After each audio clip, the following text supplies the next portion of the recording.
गलती ना दोहराई हो नहीं लालच में अधूराई हो। सुनाए चाचा गलती ना दोहराई हो नहीं लालच में अधूराई हो। गलते निये पटन दबाई हो मुन्ना शुक्ला के जीतई हो। वैशाली से जाना सब बनई हो मुन्ना शुक्ला के जीतई हो। हार के माला विरोधी के पहनाई हो चाचा नहीं तू भूलई हो।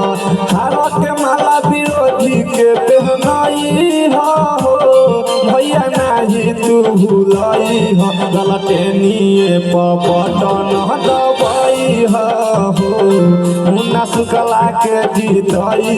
वैशाली लोग सभा में विकास करवाई हो मुन्ना शुक्ला के जीतई हो।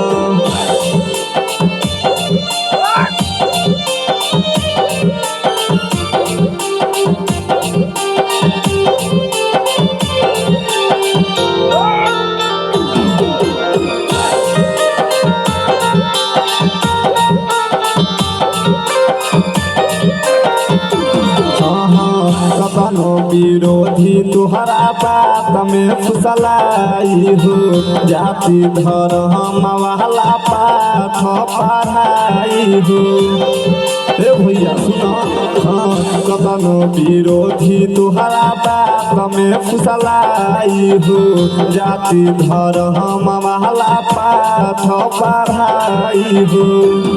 समझदारी से तू परचम लहराई हो मुन्ना शुक्ला के जीतई हो। बेबी सलबी के बात ना भूलई हो मुन्ना शुक्ला के जीतई हो। ललटे निये पटन दबाई हो मुन्ना शुक्ला के जीतई हो। वैशाली के सहना सब बनई हो मुन्ना शुक्ला के जीतई हो। भैया जिताओ विकास हुई। गाना कैसा लगा आप सबके कमेंट करके बताएं तो यूट्यूब पर रिलीज कर जाई। देखिए मात्र है 400 रुपया वाला माइक बा 34,000 के माइक से हम ना गई है। एक बार में गाना कोई नहीं है मात्र एकर दाम बाटे 400 रुपया। 34,000 वाला माइक रखल बा 400 रुपया वाला माइक से गई है। गाना कैसा बा कमेंट करके फटाफट बताएं तो यूट्यूब पर रिलीज करते हैं मिक्स करके।